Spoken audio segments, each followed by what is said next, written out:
Hola, buenas tardes. Buenas tardes, profe. ¿Se escucha bien?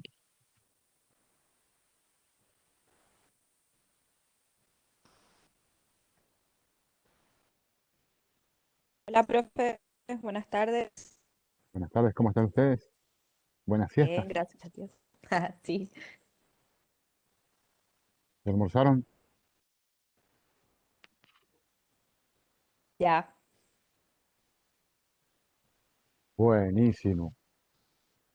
Esperen que valido la asistencia.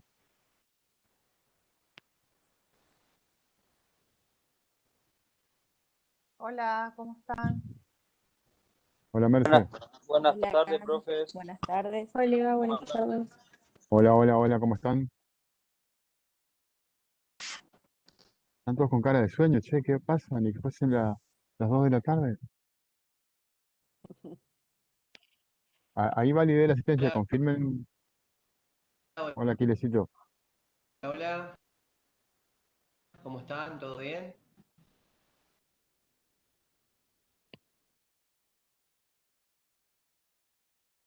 Avísenme si recibieron el correo de la asistencia, ¿sí? Si no, lo mando de vuelta. Todavía no, profe. No bien, ok.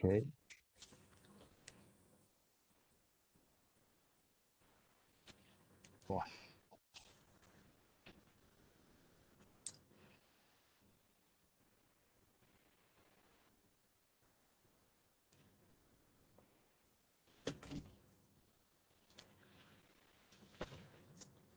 vuelvo a intentar porque me dice no hay registro.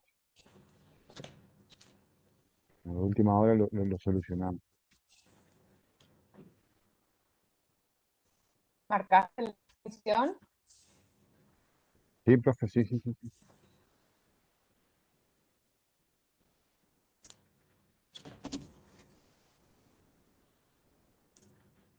No, creo que había que esperar 5 minutos, algo así. Bueno, enseguida prueba de vuelta. Sí, háganme acordar en todo caso. Bueno, Bueno, comenzamos. Eh, bueno, dijeron que estaban todos bien, así que eso nos pone muy tranquilos. A ver, vamos a empezar a hablar un poquitito más, más formalmente del proceso penal, más ordenadamente.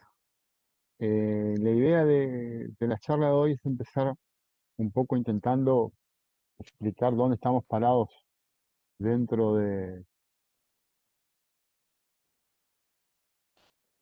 dentro de la carrera, o sea, por qué tenemos que llegar hasta acá o por qué llegamos hasta acá, y después empezar a ver un poquito lo que les pedimos que revisen un poco, empezar a responder esa pregunta sobre qué es el proceso penal.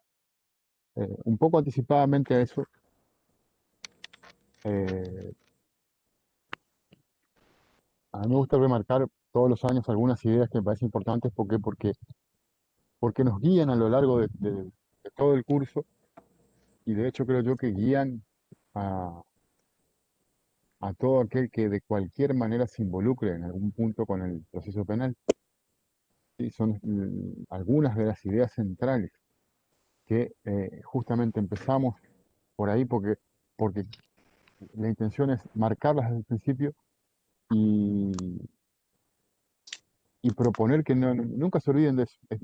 Ahora sí decimos, sí, sí, sí, te queda claro, pero después con el tiempo uno se va olvidando, de manera tal que después, de alguna manera, ustedes tienen que intentar validar este tipo de perspectivas, ¿sí? Independientemente de que compartan o no eh,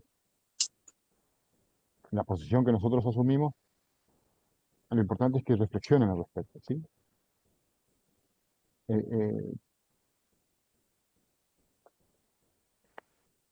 empezamos por acá. El derecho procesal penal, ustedes lo tienen en quinto año, después de haber visto algunas cosas durante la carrera que nos van a ser bastante útiles, eh, porque de alguna manera nos guiaron hasta acá. Por un lado, encontramos todo lo que ustedes vieron en Penal uno y en Penal 2, ¿sí? Básicamente, porque muchas de los conceptos, de las categorías analíticas, es una expresión que yo uso muy a menudo, que ustedes emplearon en estas materias, en estas disciplinas, acá las vamos a utilizar permanentemente. Ahora, con una aclaración que es fundamental. Ustedes en Penal 1, en Penal 2 vieron la teoría del delito, la teoría de la autoría, la teoría de la tentativa, culpabilidad, etcétera, etcétera, etcétera. Y en Penal 2 vieron las figuras delictivas en particular. En todos los casos, en todos, absolutamente en todos, asumieron un presupuesto que para nosotros es la condición de base en la que iniciamos el curso. Ustedes dieron por sentado siempre que el hecho se produjo y alguien lo cometió. ¿Sí? Siempre ustedes hablaron en estas dos disciplinas del autor del delito, ¿sí? O el sujeto activo del delito, o el nombre que le quieran poner, el delincuente, el criminal, el malhechor, etcétera, etcétera, etcétera. Pero siempre asumieron, eh, para poder trabajar, ¿sí?, todas esas categorías analíticas, ustedes tuvieron que asumir ese presupuesto, ¿sí? Pues para nosotros, el presupuesto es precisamente preguntarnos si efectivamente ese hecho ocurrió y si esa persona cometió el hecho, ¿sí? Entonces, básicamente el trabajo o el objeto, si se quiere, grosso modo, de, de lo que vamos a aprender es siempre preguntarnos, ¿sí?, o hacernos esas preguntas, de modo tal que nunca podemos asumir, ¿sí?, que la persona cometió el hecho. Ese es nuestro punto de partida, nuestra hipótesis. Y es importante no solo en un sentido pedagógico, sino también en un sentido, eh, profesional, usemos esa palabra. Eh, ¿Qué quiero decir con esto? Algo que ustedes no pueden perder de vista cuando comiencen a ejercer, aunque no ejerzan penales, eh, no podemos identificar nunca, jamás, bajo ningún punto de vista, los conceptos, las definiciones de autor con la de imputado, ¿sí?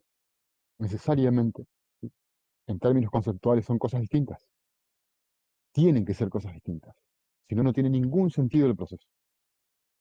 El autor es la persona que cometió el hecho, ¿sí?, y no es autora si no lo cometió. La idea es que eso se identifique con la persona a la que se le atribuye el hecho, ¿sí? El concepto de imputado, que en su momento lo vamos a ver más prolijamente, ¿sí? Pero no podemos considerar sinónimos, ¿sí?, conceptualmente no podemos considerar sinónimos a, a estas dos personas, porque puede que se identifiquen. En el momento en que la sentencia diga sí, él fue, ¿sí?, hasta ese momento tienen que ser conceptos distintos. A ver, fíjese que no digo que son conceptos distintos, simplemente, sino que tenemos el deber de separar uno de otro. Porque si desde el principio o antes de la sentencia nosotros ya identificamos al imputado con el autor, entonces el proceso no tiene sentido. Insisto en esto de que cuando veamos imputado vamos a ver un poquito mejor o vamos a descomponer mejor estos razonamientos, ¿sí? Eh, pero por ahora, básicamente, que sirva esto, esta idea. Autor e imputado son dos cosas distintas, ¿sí? En términos jurídicos son dos cosas distintas. Y en la realidad también puede que sí, ¿sí? Puede ser que yo me mande una macana y nunca sea imputado. De hecho, ustedes saben muy bien esto. No digo nada, ningún secreto, eh, si afirmo que todos nosotros acá cometemos delitos a menudo. Y sin embargo, muy rara vez fuimos imputados en alguna causa. Entonces, la sinonimía no es, o la identificación no es válida, ¿sí?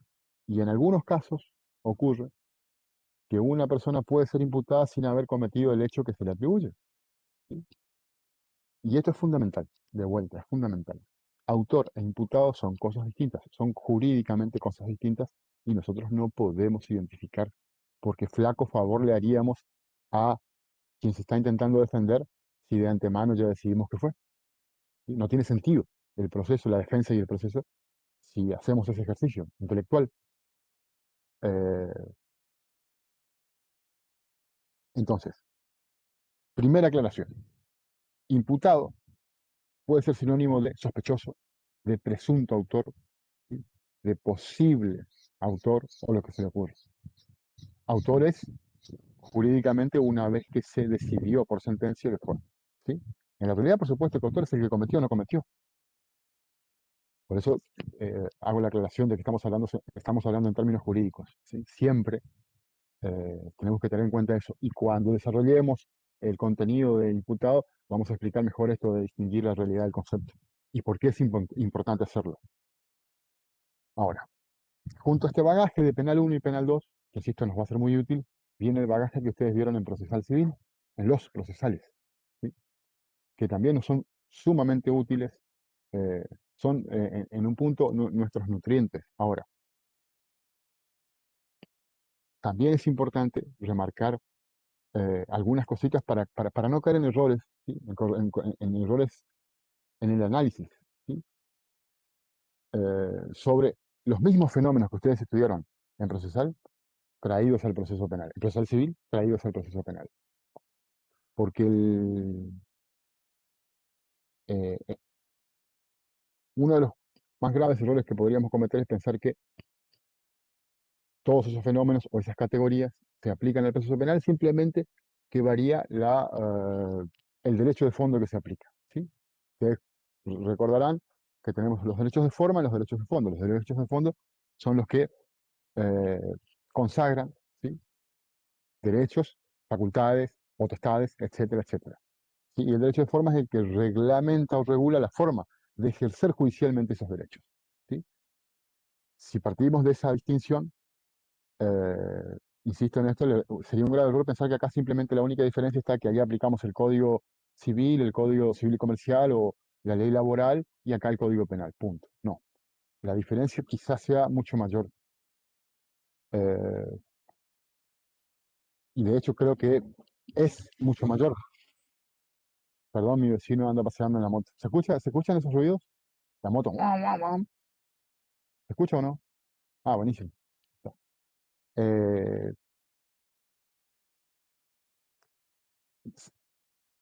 Muchas veces, en muchos cursos, yo insisto con esta idea y doy siempre los mismos ejemplos, hasta que encuentre uno más pedagógico. Eh, Ustedes en procesal civil vieron conceptos como juicio, prueba, sentencia, recurso, ¿sí? Y básicamente esos conceptos, o mejor dicho, esa nomenclatura, esas denominaciones, también las utilizamos acá. ¿Sí? Y creo que el proceso civil, o el derecho procesal civil, el estudio del derecho procesal civil, en muchos sentidos es más riguroso que el estudio en el derecho procesal penal. Es decir, tenemos mucho que aprender de él.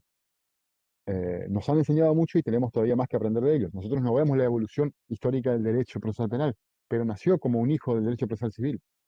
Fue allá, sí, la disputa entre acción y pretensión, ¿se acuerdan? Y todo eso, donde apareció el derecho procesal y en algún momento se separó el derecho procesal civil, que en mi opinión tiene un análisis más riguroso en muchas cosas. Ahora, eh, yo creo que todas estas categorías que recién mencioné, ¿sí?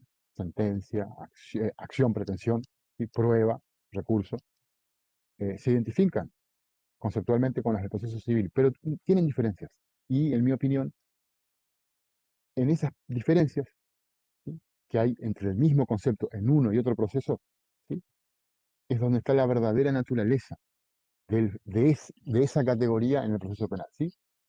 Eh, el ejemplo que utilizo siempre es el de la acción y pretensión, que voy a intentar desarrollar lo más claramente posible. Y acá hago un pequeño paréntesis. Eh, la idea es que esto sea realmente una charla, no lo estoy diciendo simplemente por chicos, digamos, como una formalidad. Corten cuando tengan que cortar, charlamos lo que tengamos que charlar, siempre va a ser así, esa es la idea, ¿sí? Es preferible tomarnos todo el tiempo que necesitemos ahora para aclarar dudas o para debatir ideas eh, y que no queden colgadas en el tintero y que después no sepamos cómo o dónde resolverlas, ¿sí? Así que no tengan ningún inconveniente en ir preguntando, oponiéndose, eh, pidiendo aclaraciones, lo que fuese, ¿sí? No tengan ningún problema. Además de que es un método de aprendizaje mucho más eficiente, también es menos aburrido para ustedes y para mí, ¿sí? La idea del monólogo. O sea, el monólogo se construye, ¿sí? No solo porque alguien quiere hablar, sino porque alguien le deja hablar, ¿sí? El monólogo también es una cosa de dos, ¿sí? El diálogo es cosa de dos, pero el monólogo también es cosa de dos, ¿sí? Por ejemplo, en mi casa hay monólogo cuando mi señora me habla. Yo no me animo a contestarle nada, ¿sí? Pero mi conducta pasiva, digamos, ¿sí? También construye el monólogo, ¿sí? Para que haya monólogo tiene que haber voz también. Entonces, en la medida que ustedes decidan la posición pasiva, esto va a ser un monólogo y no nos sirve tanto, ¿sí? La idea es siempre el diálogo. Pero en serio, no tengan ningún problema. El único inconveniente con el que nos vamos a encontrar cada vez que yo paro por alguna interrupción es que me pierdo, me desconcentro fácilmente, pero nada más que eso, ¿sí? De última volvemos y se terminó, pero nada más que eso, ¿sí? Así que no tengan problema en hacerlo. Una conversación con absoluta confianza y libertad, ¿sí? Sigo, y ya no me acuerdo dónde paré. Ibas a explicar de Creo que la era acá. manera más clara pretensión. Acción y pretensión. Bueno, hoy dijimos, sí, la pretensión. A ver, y esto es a grosso modo, yo sé que ustedes esto lo saben mejor, mucho más rigurosamente que la manera en cómo estoy por explicar yo, pero es para repasar. ¿Por qué? Porque creo que a partir de acá, que es el inicio de todo, ¿sí? La distinción entre acción y pretensión es el principio del derecho procesal, desde ahí mismo ya parten las diferencias entre los procesos civiles y el proceso penal. Por eso uso este ejemplo, digamos. La pretensión, básicamente, ustedes saben, es, como dijimos, o como dije yo hace un ratito, esta idea de la regulación, normalmente en el derecho de fondo, o por lo menos así estudiamos, de las facultades, las potestades, los derechos que tenemos nosotros como integrantes de la sociedad, ¿sí? Fíjense que lo estoy haciendo de la manera más amplia y menos jurídica, menos técnica posible, para que quede incluido todo, ¿sí? Yo tengo derecho a que la facultad me pague a fin de mes mi sueldo. Ustedes tienen derecho a recibir educación por lo que están pagando. Yo tengo derecho a que Aquiles me devuelva la plata que me debe. Yo, qué sé yo, Merce tiene derecho a que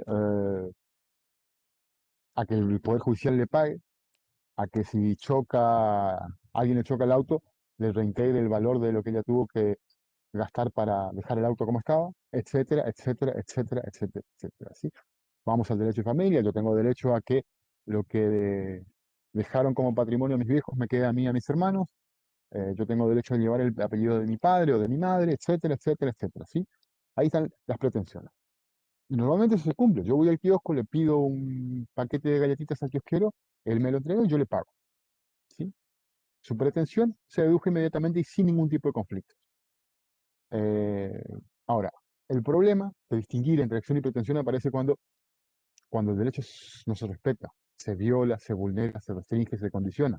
En todos esos casos, ahí la cosa se pone complicada, ¿sí? Vulneraron, condicionaron, restringieron cualquiera de los derechos que recién mencioné. Tomen el ejemplo que quieran. Eh, ¿Qué hacemos en ese caso? Y en ese caso, y tenemos que reclamar que se nos reconozca ese derecho, ¿sí? Y lo podemos hacer de pila de maneras. Eh, Me quedo siempre, o casi siempre, con el ejemplo laboral porque me parece bastante simple de entenderlo eh, a, a primera vista, digamos, ¿sí? A fin de mes no me pagan, yo tengo derecho a reclamar que me paguen, ¿sí? O vamos al ejemplo de la deuda, más simple todavía, ¿sí? Aquiles me debe 1.000 pesos y me los tiene que pagar, ¿tá? Uno de los caminos que yo puedo utilizar para que se reconozca mi derecho, ¿sí? Es decirlo acá públicamente: Aquiles, me estás debiendo 1.000 pesos, págamelos, ¿sí? Y ya genera un condicionamiento, una coerción, si se quiere. Otra es llamarle por teléfono, mandarle un mensajito, ¿sí? Son formas de reclamo. Eh, Se pone más seria la cosa y probablemente mandemos una carta de documento, ¿sí? Y si la cosa sigue todavía complicada, probablemente pidamos a un abogado que inicie las acciones judiciales correspondientes, ¿sí? Y fíjense que las acciones judiciales nos lleva al otro concepto que estamos intentando trabajar, el de acción, ¿sí? La acción es una de las formas que yo tengo como ciudadano para reclamar el reconocimiento de mi derecho vulnerado, violado, restringido, condicionado, etcétera, etcétera, ¿sí? La acción es una de las formas de lograr eso. Iniciamos la acción en contra de Aquiles por los 1.000 pesos. Bastante roñoso yo hacer un juicio por 1.000 pesos, pero bueno, el ejemplo nos vale. Eh,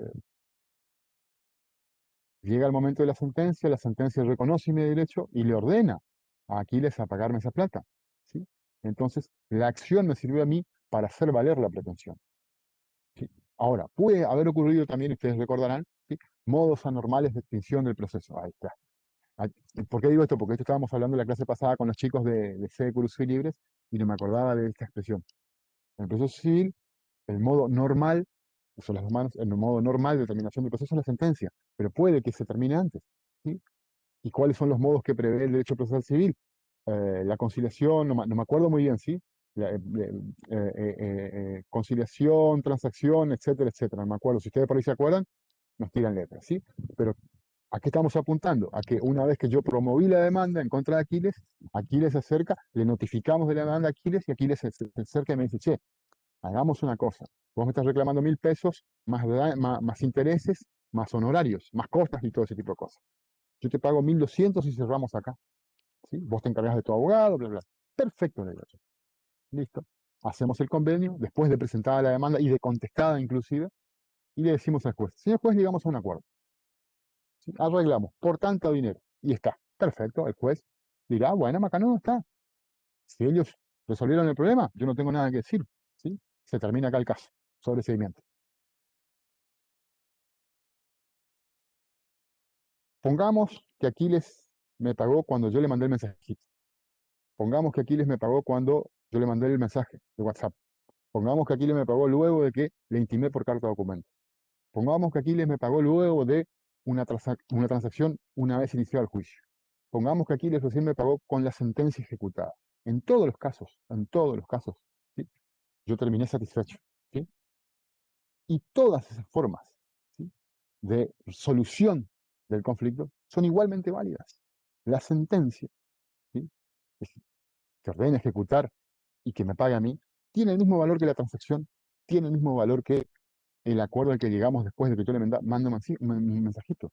Todos tienen el mismo valor, no hay ninguna diferencia, ¿sí?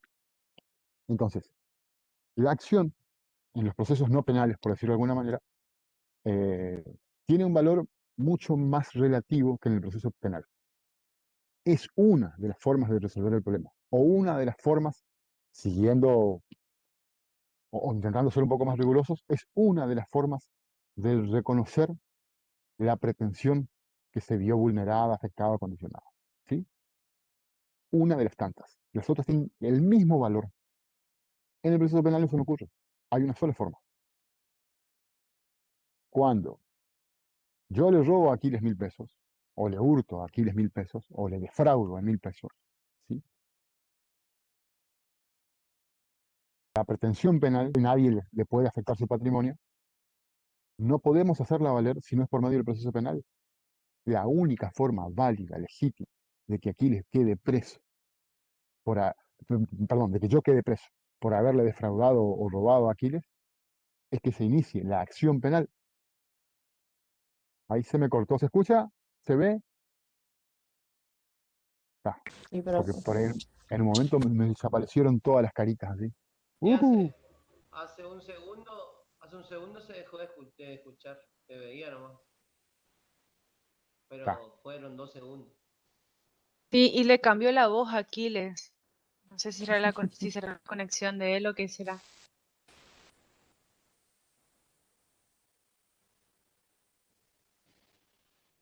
Perdón, pero me salió. Yo ya les dije, ustedes ya están advertidos, no vengas de acá a fin de junio, pero profe, merece tal cosa, merece. El primer día, ya le dijimos, no después. ¿Cómo no nos avisaste? El primer día les avisamos, ¿sí? Ay, Ustedes pobrecito, se puso están, colorado. están prevenidos. Se abusa porque soy más chiquito que ella. Profe, Aquiles es el protagonista por ser el más joven. Aquiles, Aquiles es No, el no, no, protagonista no, no, porque no. es el más ladrón, ¿sí? Pero después ya vamos a hablar de él Tal también. cual. más Porque acá ladrón. el único santo, chicos, soy yo. El único santo soy yo, ¿sí? Chao, Eh, chicos, me desconecto. Chao. tuve la suerte, no vamos a hacer juicio de valor sobre qué tipo de suerte, de conocer a estas dos personas y trabajar con ellos en términos académicos y pedagógicos, pero acá el único víctima soy yo. Algún día les vamos a mostrar una reunión de los tres para que vean cómo yo sufro. Un día vamos a hacer eso, vamos a hacer una reunión acá los tres, ¿sí? Y vamos a dar clases los tres juntos para los chicos y que ellos saquen sus propias conclusiones. Eh, a ver, sigo ahí. Bueno, y como que esto les quede claro, la voz le cambia a Aquiles cuando no comió. Cuando todavía está con hambre le cambia la voz. La comida, Eh, la comida. ah, ah, ah, ah. Perdón, entonces, perdón. A ver, sigo. Eh, Decíamos, la única forma de ejercer la acción penal es por medio de el proceso judicial. No hay otra manera. Yo no puedo, o Aquiles no puede decirme a mí, mira, que vas a quedar preso en casa porque me afanaste. ¿Sí? Eso en los libros, esta pavada que estoy diciendo en los libros, se escribe de otra manera que es otra pavada. ¿Sí? El carácter oficial de la acción. Eh, y ustedes leen en los libros, bueno, el carácter oficial de la acción penal, ¿sí? Por eso es pública, eh, lleva a una serie de características, digamos, ¿sí? ¿Sí? El principio de legalidad que ya vamos a ver, bla, bla, bla, bla. El tema es, cuando hablamos del carácter oficial de la acción penal, estamos diciendo, o en realidad no estamos diciendo nada, ¿sí? Porque no terminamos de ver qué significa esto o qué valor tiene en la realidad, en la práctica. Vamos a ver un poquitito ahora en estas clases y las que siguen, esto de cómo fue que el delito terminó siendo perseguido por el Estado, ¿sí? Por los órganos del Estado. El punto es que a partir de ese momento aparecen en el proceso judicial penal una serie de actores que no existen en el proceso civil, ¿sí? No existen como sujetos relevantes, ¿sí? Pueden estar, pero no son necesarios, no son indispensables. El primero nosotros tenemos al fiscal, que es un sujeto que se desconoce en el proceso civil, ¿sí? El proceso civil es un asunto entre Aquiles y yo, ¿sí? Cuando yo le debo plata a Aquiles o él me debe plata a mí. Ahora, cuando yo le afano a Aquiles, o yo le defraudo a Aquiles, o cualquier otro delito, el asunto ya deja de ser un asunto entre Aquiles y yo, pasa a ser un asunto entre Aquiles, el fiscal y yo. Y el fiscal le va a decir a Aquiles, si él es la víctima, que ya no puede tener tantas decisiones sobre cómo arreglar el asunto. Ahora ya estoy yo, ¿sí? Y yo al único que le hablo es al juez. O sea que los acuerdos entre ustedes ya no son tan importantes. Ahora la cosa es entre el juez y yo, y la persona que va a ser imputada, en este ejemplo yo, ¿sí? Eh, Espero no estar perdiéndolos con los ejemplos. Espero, pero a ver, cualquier cosa volvemos para atrás lo que sea necesario, chicos, ¿eh? Y trato de ser por ahí hasta un poco tedioso en la explicación porque prefiero pecar de muy obvio a dar por sentado a cosas que no tengo que dar por sentado, ¿sí? Entonces aparece la fiscalía. Y decir que aparece la fiscalía ya es decir que el problema ya no es de las partes. Ya, y al no ser un problema de las partes, y acá empieza lo que es importante, es que ya los intereses que se ponen sobre la mesa en un proceso judicial de tipo penal no son solamente los intereses de las partes, ¿sí? Ahí aparece el concepto de política criminal, por ejemplo, y la cosa cambia. Y muchas veces ya no me interesa qué piensa la víctima, y no me interesa qué consecuencias va a tener lo que yo estoy para hacer para el imputado, ¿sí? Y son intereses legítimos, de intereses procesales, no estoy hablando del interés del aumento de sueldo, cosas privadas de los fiscales, ¿sí? Estoy hablando de los intereses que la ley le da a los fiscales. Entonces la cosa se pone un poquito más complicada y ya llega un punto en que ni siquiera sabemos qué intereses están protegiendo. Eh, pero no queda ahí, porque aparecen dentro de este carácter oficial de la acción penal otros sujetos, el más importante de todos en mi opinión, ¿sí? Que es la policía, las fuerzas de seguridad, para ser más riguroso. Las fuerzas de seguridad, ustedes están en la ciudad de Corrientes, o bueno, la mayoría de ustedes están en la ciudad de Corrientes. ¿Cuántos? 17 comisarías tiene la ciudad de Corrientes, o 19, por ahí andan. Eh, Multipliquen, y acá voy a poner un número por poner 20, 25, ¿sí? Mínimo, ¿sí? Mínimo, miembros de la Fuerza de Seguridad, más todos los miembros de la Fuerza de Seguridad que no operan en comisarías. Fuerzas de choque, etcétera, pericia, organismos periciales, etcétera, etcétera. Estamos hablando de cientos y cientos y cientos y cientos de personas que también se involucran con los casos, que se entrometen con el problema que tuvimos Aquiles y yo. ¿Sí? Ustedes vieron en Penal 1 el concepto de bien jurídico. ¿Sí? ¿Qué significa? Que los 1.000 pesos que yo le afané a Aquiles ya no son un problema solamente de Aquiles, sino que son un problema de toda la sociedad. ¿Sí? Más allá de la corrección de la plausibilidad de ese razonamiento, ahí estamos parados. ¿Sí? El tema es que ya no es un problema de Aquiles esos 1.000 pesos, es un problema de todos nosotros. Y por eso, ¿sí? Los miembros de la comisaría tercera, quinta o decimoctava, ¿sí? Se van a involucrar en el problema. Y se involucran de una manera muy violenta. ¿Sí? Porque por definición las fuerzas de seguridad son violentas. ¿Sí? Y yo no estoy hablando de los casos de abuso policíaco, ¿sí? Que también tenemos que involucrar, también tenemos que incluir. ¿Sí? Aún, aún sin llegar a esos extremos, ¿sí? Estamos hablando de un nuevo sujeto que tiene un enorme poder de choque, un enorme poder de confrontamiento, ¿sí? Que, quiera o no, desdibuja la idea del proceso civil, actor, demandado y juez. ¿Sí? Una idea, una trilogía tan simple, acá se vuelve un poquito más complicada y piénsenlo de esta manera. Un actor civil, ¿sí? El que ejerce la acción, nunca va a tener el poder que tiene el que ejerce la acción penal. No tiene todas las comisarías a su disposición, no tiene todo ese poder de investigación, de choque, de coerción, ¿sí? Que tiene un abogado cuando va a presentar una demanda laboral. No, un fiscal, digamos, como titular de la acción penal, digamos, actor penal, eh, cuenta con una serie de potestades. Uso la palabra potestades para no aburrir con la idea de poder, pero poderes, ¿sí? En el sentido, digamos, eh, menos peyorativo posible, ¿sí?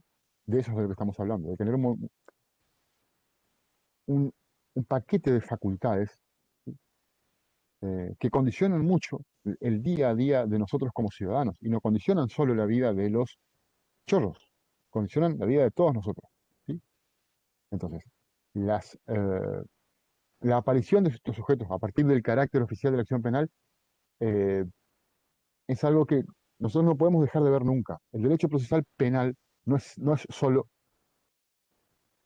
sujeto activo, el fiscal, sujeto pasivo, el imputado y juez. No, hay otros sujetos, ¿sí? Eh, o mejor dicho, sujeto activo, perdón, la víctima no es la víctima, sino el fiscal, sujeto pasivo, el imputado. Y con el fiscal viene digamos, y con el juez de instrucción vienen un montón de facultades que condicionan el ejercicio de los derechos civiles, ¿sí? Lo que nosotros en la Argentina llamamos garantías individuales. Y las garantías se pueden violar no solo las del imputado, sino de la de cualquiera de nosotros, ¿sí? Y de hecho, permanentemente eso puede llegar a ocurrir. Y cuando no ocurre, están ahí, al bordecito. A ustedes les habrá pasado o habrán conocido algún caso donde la policía paró a alguien, ¿sí? Le pidió documentos, no tenía, adentro. ¿Sí? Te paró gendarmería en la mitad de la ruta y te comiste un buen rato ahí hasta que ellos dieron vuelta al auto. O si viajaste en colectivo, ¿sí? Todo eso está vinculado o tiene su origen, se explica a partir de la existencia eh, del derecho procesal penal. ¿Sí? Tiene ramificaciones porque esto también es parte del derecho administrativo, pero ahí está su núcleo, digamos. ¿Sí? Lo que legitima esencialmente las fuerzas de seguridad es esta idea de la coerción penal. Entonces, pensar que el derecho procesal penal es solo estudio de normas es un gravísimo error. Ahí, ahí es donde quería apuntar con esto, ¿sí? Que es lo que se nos propone cuando estudiamos derecho procesal civil. ¿Sí? Eh, Eso que vendría a ser, digamos, el análisis dogmático. ¿Sí? Está perfecto, tenemos que estudiar porque el eje del que tenemos que partir siempre es la norma jurídica. ¿Sí? Porque en definitiva el proceso penal es un conjunto, existe porque existen normas que lo regulan. Ahora, pensar que es solo normas me parece que es un gravísimo error. Entonces, lo que nosotros proponemos es, junto al análisis normativo que siempre tiene que estar, siempre va a estar, trabajar sobre el aporte que nos dan otras disciplinas, eh, que nos permiten entender mejor cómo funciona de verdad un proceso penal, qué funciones cumple, junto a las funciones normativas que vamos a intentar descifrar entre hoy y la próxima clase. Vamos a intentar trabajar con aportes de distintas disciplinas, desde la psicología, la economía, la filosofía, naturalmente, eh, y ver qué tienen todas estas disciplinas para decirnos, ¿sí? ¿Qué podemos aprender cuando ellas deciden mirarnos? ¿Sí? Eh, ¿qué- ¿De qué manera podemos enriquecer nuestra visión? Y no quedarnos simplemente con, como dije recién, el estudio de la norma. Eh, Esto, aunque parezca, de hecho lo es, no es que parece, es bastante aburrido, se vincula con algo, con algo que para mí es muy preocupante, digamos. Eh, Cuando nosotros decimos qué es el derecho procesal penal, ¿sí? El derecho procesal penal, toda definición, tarde o temprano va a terminar diciendo que es el estudio del proceso penal. ¿Sí? Ahora, ¿qué es el proceso penal? Y ahí se complica un poquito la cosa. Pero lo que a mí me interesa que ustedes tengan en cuenta es que cuando nosotros decidimos que el estudio del proceso penal o del derecho procesal penal es el estudio de las normas que regulan el proceso penal, estamos tomando un posicionamiento sobre lo que vamos a ver y lo que no vamos a ver, lo que vamos a incluir y lo que vamos a excluir del análisis, ¿sí? de nuestra disciplina. Y eso no es azaroso, no es algo que venga dado, ¿sí? Son decisiones. Cuando yo decido que el estudio del proceso penal no va a incluir el sesgo, ¿sí? que tiene, esto que creo que lo conversamos ya, no es necesario hacer ningún trabajo de campo para ver que el proceso penal orienta la persecución hacia determinados grupos sociales, ¿sí? Lo dijimos, ¿verdad? Eh, Excluye a otros grupos sociales, investiga cierto tipo de delitos y no investiga otros delitos. ¿Sí? Todo eso es parte del proceso penal. Sin embargo, nosotros no lo estudiamos. Ustedes no van a encontrar un análisis riguroso en los libros de derecho procesal penal sobre este tipo de problemas.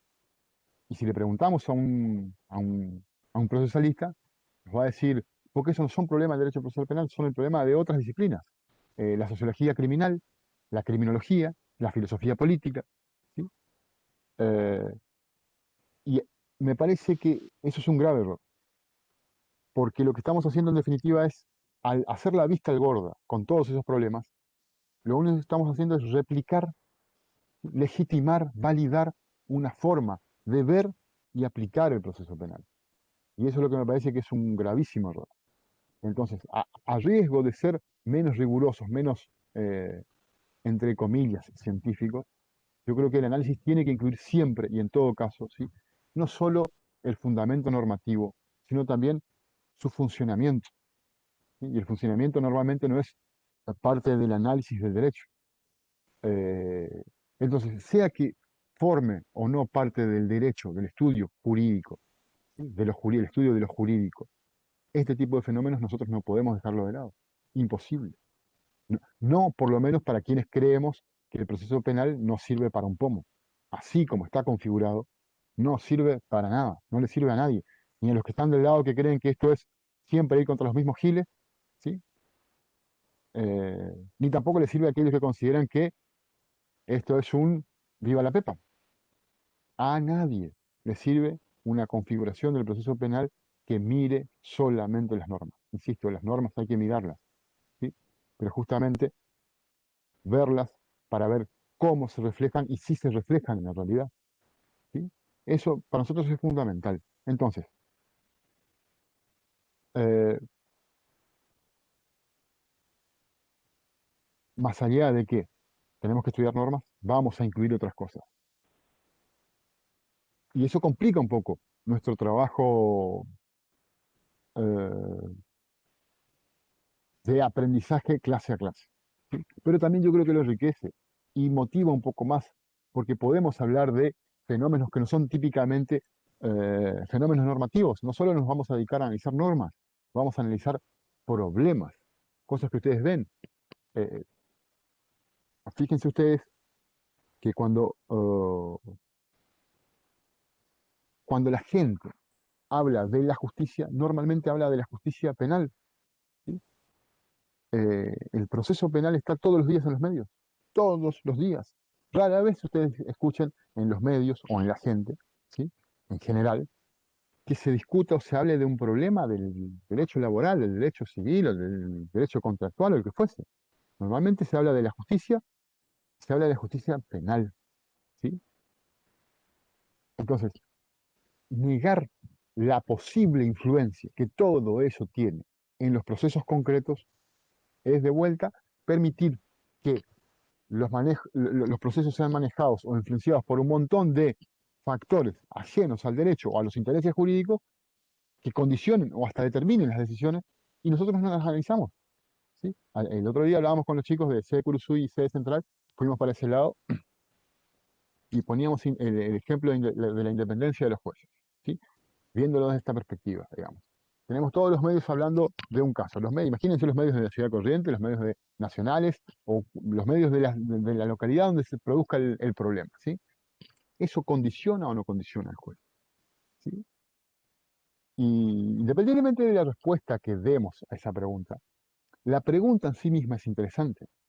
¿Por qué? Porque nos permite sospechar de que hay factores ajenos, como dije recién, al derecho, que pueden influenciar.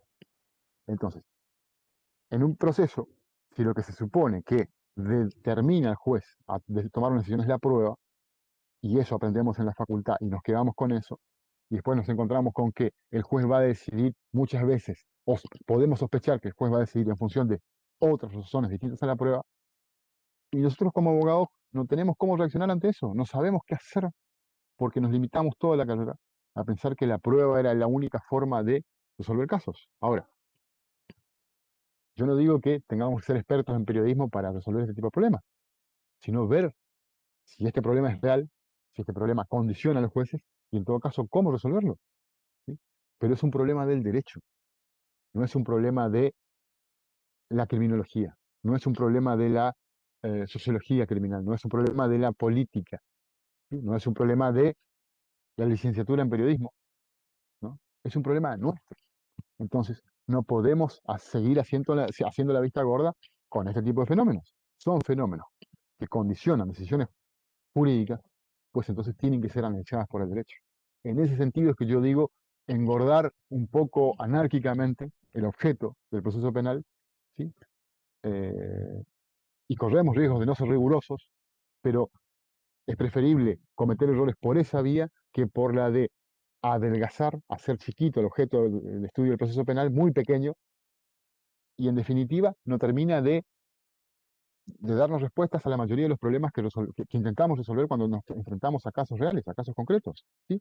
Nuestros o de los otros. Ustedes, cada vez, supongo yo, no sé de cuánta información de los medios se nutren, ¿sí? Por la tele o por las redes, por donde fuera. El tema es que de alguna manera todos sabemos que existen este tipo de cosas y que la gente se preocupa y se preocupan demasiado por el problema criminal. ¿Sí? El problema criminal es un problema nuestro, que podemos compartir como fenómeno, como objeto de estudio con otras disciplinas, pero acá tenemos que primero formular las preguntas, ¿sí? Plantearnos los problemas e intentar buscar respuestas. No podemos hacer la vista gorda con todo eso. De vuelta, vamos al ejemplo del juez, que lo dimos también con los chicos de Curso y Libre. Un juez, si el juez se ha influenciado, ¿qué respuesta tiene el derecho? ¿Sí? No la criminología, no la política, no la sociología. ¿Qué respuesta tiene el derecho para un juez que se influencia por los medios de comunicación? Ninguna, ninguna, absolutamente ninguna. Y es un problema que incide todos los días en los procesos judiciales. Entonces no podemos seguir permitiendo que esto no sea parte de nuestra disciplina. Tenemos que aceptarlo como parte de nuestra y de a poco ir construyendo una nueva forma de estudiar e interpretar el proceso, ¿sí? Para poder aplicarlo y poder encontrar, siempre esa sería la idea, encontrar respuestas racionales, ¿sí? A los problemas que pueden suponer un condicionante para que las decisiones sean lo más neutrales e independientes posibles. Creo que básicamente ese es uno de los objetivos más importantes que deberíamos tener y no lo tenemos. Y en este momento ustedes no van a encontrar ni en derecho procesal penal, ni en derecho penal, ni en ningún lado dentro del derecho, ¿sí? Gente que plantee estos problemas y mucho menos que intente resolverlos. ¿sí? Si ustedes estudiaron, no sé dónde estudiaron Penal 1, pero si lo estudiaron de Zaffaroni, ¿sí? Zaffaroni cada vez se volvió más criminólogo, digamos, y, y todos los problemas que él plantea, ¿sí? Sobre las agencias, a ver, antes de que siga hablando, ¿ustedes estudiaron de Zaffaroni? Un poco y un poco. Claro, Ya. algunas cosas Más más. Galupo y Zaffaroni. Bueno, ahí tienen, Sí, por ejemplo, dos Zaffaroni. visiones. Bacigalupo, digamos, es un hombre que en términos de derecho penal es eminentemente dogmático, ¿sí? Los problemas que están fuera del sistema normativo no le preocupan. Yo no digo que Bacigalupo no sea un tipo que no haya visto en su vida, ¿sí? Todos los problemas que tiene el derecho penal, pero él los considera parte del objeto de estudio y del análisis del derecho penal, ¿sí? Fíjense que esto es la pavada esta del objeto del estudio. Tiene incidencias prácticas permanentemente. En el derecho procesal ocurre algo parecido con Clarío Olmedo. Sí, Clarío Olmedo es quizá el más grande procesalista argentino del siglo XX. Jorge Alberto Clarío Olmedo. Vamos a ver para algunas cositas nada más porque ya está muy desactualizado, pero está dentro de la bibliografía. Él era un hombre que consideraba que el derecho procesal penal, el derecho procesal penal es el estudio de las normas. Y por ahí, en su tratado, mencionaba algunos problemas extranormativos, pero no los resolvía. O sea, sí, por ahí los apuntaba. ¿Por qué? Porque él estaba convencido de que el derecho solo tiene que estudiar normas, ¿sí? Estoy reduciendo y simplificando, ¿sí? Pues esa visión epistémica de ellos, ¿sí? Pero para que se entienda, básicamente esa es la idea que debería matizarse, pero no podemos avanzar tanto. En el derecho procesal civil, quien pensaba de esa manera era Palacios, Lino Enrique Palacios, no sé si lo estudiaron o lo oyeron un poco a él. Digamos, son dos de los grandes procesalistas, uno del proceso civil y otro del proceso penal, que pensaban de esta manera, ¿sí? Para darle rigor al análisis, y decían, no nos podemos salir de la norma, porque si no, tenemos que entrar a meter un montón de cosas, y eso se vuelve bastante antiepistémico, ¿sí? Poco epistemológico, porque en definitiva no sabes cuál es tu objeto de estudio. Y tiene muchísima razón, ¿sí? Se pierde el rigor, porque no sabes qué cosas estudiamos y qué cosas no estudiamos, hasta dónde estudiamos un fenómeno. Eh, Ahora, del otro lado, hay otro tipo de autores en el derecho penal, por ejemplo, Zaffaroni, que empezó siendo de esa manera, en la década del 80 publicó su primer tratado y era bastante dogmático. Y luego en el 2000 publicó su otra forma de pensar, digamos, donde va introduciendo la criminología, ¿sí?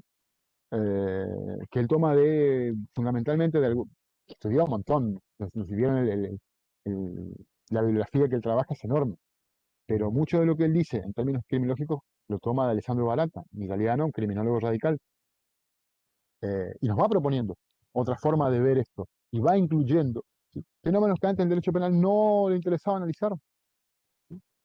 Habla mucho Y de la estigmatización y de la selectividad del poder punitivo del claro, Estado, pero incluso en el primer capítulo Zaffaroni dice, si se le pregunta a un penalista qué o qué función cumple el poder punitivo del Estado, y ningún penalista va a saber decir con claridad.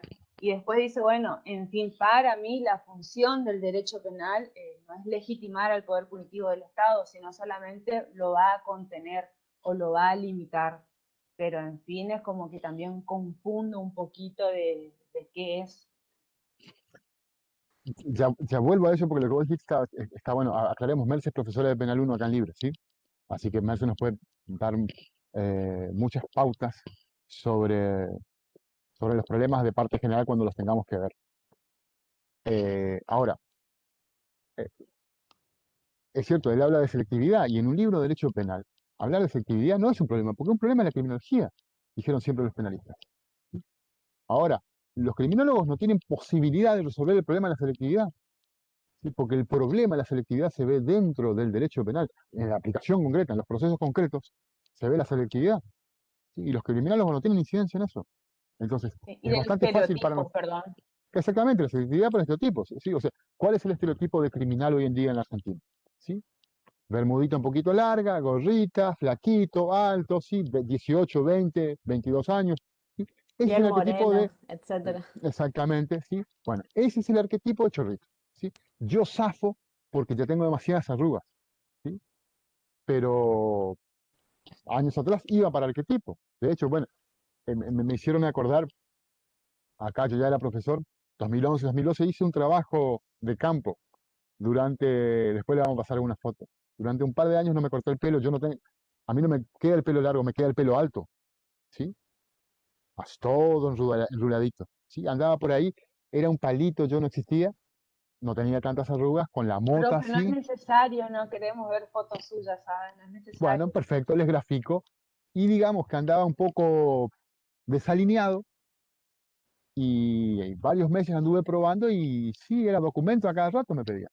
Porque daba con el arquetipo, daba con el perfil, ¿sí? Ojo, y tengo varias anécdotas bastante discriminatorias, ¿eh? Bastante discriminatorias, ¿por qué? Porque yo daba con el perfil, confirmadísimo, confirmadísimo. Portación de Eh, rostro, básicamente. Exactamente. Ahora, perfecto. Bueno, vos estás diciendo, está perfecto Celeste lo que decís, portación de rostro. Ahora, ¿por qué el derecho penal nunca estudió la portación de rostro? ¿Sí? Eso es lo que yo estoy intentando plantear desde el derecho procesal penal. ¿Por qué nosotros sabemos que existe ese fenómeno y no le damos ninguna importancia? ¿Por qué Y nosotros cada vez estudiamos peor, actualmente cada vez es peor. y en otros lugares, y en este Porque momento, hasta la persona que hoy tiene tez blanca o que puede ser una persona normal, ya es sospechoso hoy en día. Ya no déjame que es te más corrija, todos el somos personas chorrito. normales, pero No, no, pero voy al sí, no, hecho de lo que entiendo a dónde apuntás, sí, entiendo a estoy dónde a lo apuntás. Sí, sí, sí, sí, sí, comparando lo sí. que usted estaba decía, el típico modelo de portación, piel morena, vestimenta, bermuda, gorrita. Que vos le ves que va a correr rápido, ¿sí? Ese va a correr Claro, rápido, sí. bueno, ahí ya entró, ya entró. Sí, donde ya no tiene edad, digamos, ¿sí? O está excedido de peso, ya no le piden documento tanto. O de Eh, los que andan en moto también, para sumarle otro Ahora, por ejemplo, condimento a la exactamente, historia. Motos, sí. bueno, sí, todos los problemas, digamos que en algunos lugares, me acuerdo en el norte de Buenos Aires, del conurbano porteño, eh, algunas ciudades habían intentado prohibir el uso el- la conducción de motos con dos personas, ¿sí? Y se arma un lío bárbaro, ¿sí? Y bueno, eso tiene que ver con la política criminal y lo vamos a conversar un poquito porque está Bueno, bueno, pero digamos. Es que en época de cuarentena, en la época más estricta, hacían controles, operaban solo a las motos, a los autos no. Bueno, ahora también. ¿Mm? A ver, ustedes en Corrientes, no sé en qué... ¿Cómo? Totalmente, ahora también en los controles acá en nuestra ciudad también, mucho más de las motos. Ah, Autos bueno, casi no. le digo a los que viven en Corrientes, ustedes conocen muy bien, Avenida Artigas, ahí cerca del huracán, permanentemente están en los de tránsito con policía y paran motos, nunca paran autos, ¿sí? O bicicletas. Me acuerdo una vez yo andaba por allá, iba a estudiar en la facultad y tenía una bici tan hecha pelota que me miraron y ni siquiera me miraron, me dejaron pasar. ¿Qué te iba a pedir papeles? Pues estaba desastrosa la bici que andaba, que era mi suegro. Pero para motos y bicis, ahora ya no bicis, digamos, pero en otra época también, porque las bicis antes eran muy afanables, ahora ya nadie anda en bici. Ahora andar en Sí, bici de yo vuelta, sí. No, no, por eso, ahora ahora vuelven a andar, robar bici porque pero cuesta más que exactamente, la moto. ahora volvió a ser 70.000 cheto, pesos ahora a volvió a una ser cheto andar en bici. bici, ¿sí? 20 años atrás andar en bici era porque estabas en la lona, ¿sí? Ahora si andas en bici, estás a otro nivel. Y ahí le tenemos a la doctora Otazú de vuelta, digamos, dando el, Otra vez. ¿sí? Ahí está. Perdón, profe, creo que Sofi quería hablar y yo le corté. Creo. No, no, había dicho que la bici hoy está a 70.000 pesos, así que es altamente robable Mucho porque más. La de cuesta Mercedes, por mucho. favor, doctora. La de Mercedes cuesta, esa es la primera cuota, creo. ¿Sí? Bueno, Profe, disculpe, Sí, a Me ver están devolviendo el favor. Perdón. si recuerdo lo de penal uno, lo que usted está hablando sobre la aportación de cara y eso, ¿no hace referencia a lo que es con el derecho penal de autor, digamos? claro, Claro. exactamente. De eso estamos hablando solo que en un plano más concreto. Sí, ustedes van a ver, está bueno que plantees esto, Bautista, porque ustedes van a encontrar por ahí muchos, se llenan la boca diciendo en los procesos penales concretos, ¿sí? Porque esto no es un derecho penal de autor, pero fíjense quién es él. En definitiva, o sea, por más que vos digas el popular, con todo respeto, y después viene el guadañazo, esto es lo mismo, ¿sí? Yo no voy a ser discriminatorio, pero fíjense, este muchacho, 18 años, nunca trabajó, nunca estudió. En definitiva, derecho penal de autor. De eso se trata. Sí, Y A ver, de última, a ver, cada uno tiene su posición sobre este tipo de cosas, ¿sí? Y déjenme decirles de antemano que mi posición es muy crítica sobre ese tipo de discriminaciones.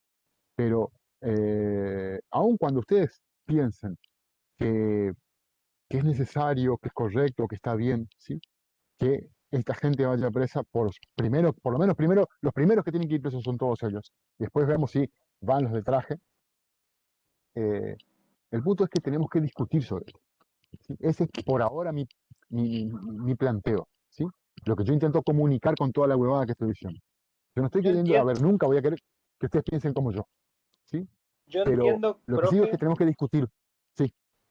que debe haber, como usted dice, debe haber un punto estadístico que no se puede soslayar y se debe tener en cuenta. O sea, si usted dice, bueno, me parece que este estereotipo de persona, si hacemos un, no sé, un censo, perdón, si hacemos una encuesta y que tienen determinado color de piel, determinadas características, cometen delitos, como decir, bueno, la cantidad, un ejemplo, son el 60% de la población, 70% lo que son de una característica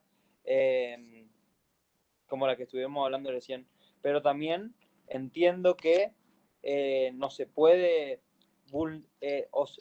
también había que poner en la discusión todos los derechos que se vulneran, digamos, aplicando el derecho penal, en este caso de autor, como el principio del hecho, digamos, porque el principio del hecho es como eh, queda excluido, digamos, la responsabilidad penal por lo que son meros pensamientos. Entonces, también, en base a todo lo que estudiamos, tenemos que analizar la postura, pero también decir, bueno, pero esto va acorde con el derecho, con lo que establece la Constitución y todo esto, o no, para poder decir si podemos tener en cuenta el derecho penal de autor o no, cuáles son los pros, cuáles son las contras. A ver, eh, yo no sé si llegaron hasta allí al Civil Penal 1, pero eh, había un señor que se llamaba Garófalo a fines del siglo XIX, que fue y dijo, bueno, vamos a hacer trabajos de campo para ver quiénes cometen delitos, ¿sí? Y la respuesta obvia a la pregunta ¿por dónde empiezo? Fue, pero voy a las cárceles, ¿tá? Y claro, ¿dónde están los criminales? En la cárcel, ¿sí? Esa pregunta, esa respuesta, digamos, o esa conclusión ya era metodológicamente incorrecta, pero empezó por ahí, ¿sí? Y se encontró con que todos tenían determinadas características sociales, culturales y hasta fisonómicas para él, ¿sí? Él encontró algunas características en la anatomía de todos los presos, o de la mayoría de los presos, que le permitían llegar a una conclusión sobre la contextura que tenía el criminal, ¿sí? Y ahí apareció la primera función de la criminología, que fue la de intentar identificar quiénes son delincuentes, predecir quiénes son delincuentes. Entonces, si yo encuentro a un tipo que tiene todas estas características físicas y culturales, no necesito que cometa un delito, yo lo meto preso de antes. El derecho penal de autor, concreto, para que este tipo termine preso, ¿está? Por supuesto que todos critican el derecho penal de autor. A ver, eh, por supuesto, me incluyo, pero déjenme decirlo, yo tuve la oportunidad, después de Garófalo vinieron varios, Profe, es digo como esto y voy, decir, sí, ¿saben? sí, sí, Es como decir se me que cortó. todos los Hola, bolivianos son violadores. espera, a mí se me cortó, ¿podés repetir, Celeste, por favor? Pues se me cortó. Es como decir que todos los violadores todos los bolivianos, perdón, son violadores, por decirlo de algún ejemplo. Hola, hola, hola. Y se me volvió a cortar. No, Disculpa. A ver, para no repetir lo que alguien cuente lo que dijo Celeste, perdón, perdón. que es como decir que todos los bolivianos son violadores, haciendo alusión a lo que usted estaba contando recién. Bueno, miren, yo a ver, eh, yo escuché, me hiciste acordar, yo escuché una vez a una psiquiatra forense decir, todos los hombres son abusadores, solo que no tuvieron la oportunidad. ¿Cómo? Le dije yo. No, no, mirá que yo tengo dos hijos varones, me dijo esa psiquiatra forense. O sea que tenés dos abusadores en tu casa, solo que todavía no pudiste probarlo, ¿sí? Eh, a ver, la criminología en esta visión, digamos, de la primera criminología, la de detectar delincuentes, no se murió nunca, existe. ¿Sí? Y siempre intenta predecir, y la idea no es mala. A ver, vamos a tratar de ver quiénes pueden mandarse macanas y de antemano los neutralizamos. ¿Sí? Una idea preventiva genial. El tema es, ¿se puede hacer eso? Y se parte, yo les decía, presupuestos metodológicos incorrectos. El presupuesto metodológico, eh, digamos, más cuestionable de esa forma de ver la criminología es buscar o intentar buscar la causa que lleva a que la gente cometa el delito. Cuando estamos asumiendo que hay una causa. Hoy en día, por supuesto que ya nos buscamos en la quijada, como lo hacía Garófalo, ¿sí? O en el largo del brazo. ¿Sí? Gracias. Lombroso, sale Lombroso, Lombroso, puede ser. Lombroso, fue no Garófalo, perdón, Lombroso, sí, disculpa, Lombroso fue. Rafael Garófalo vino un poquito después. Hoy en día se busca la genética, ¿sí? Pero se busca a nivel de enzimas, ¿sí? En lo que nutre a las neuronas, ¿sí? Están buscando eso, están buscando los genes, están buscando, digamos, por ese lado, a ver, ¿dónde está el Chihuahuencha? ¿Sí? No, nunca dejaron de buscar, cambió en estos 130 años, cambió el lugar donde salían a buscar, pero siguen buscando. Y uno lee, ¿sí? Uno lee eh, artículos vinculados con esto, ¿sí? Y te convencen. Ahora los mirás desde afuera un poquitito y decís, pero vos, hijo de puta, lo que estás buscando en serio es que no sé, todos los que tienen una enzima con estas características, los estás por meter preso independientemente de que no hayan hecho nada. Entonces, cuando lo ves desde esa perspectiva, ¡ah, carajo!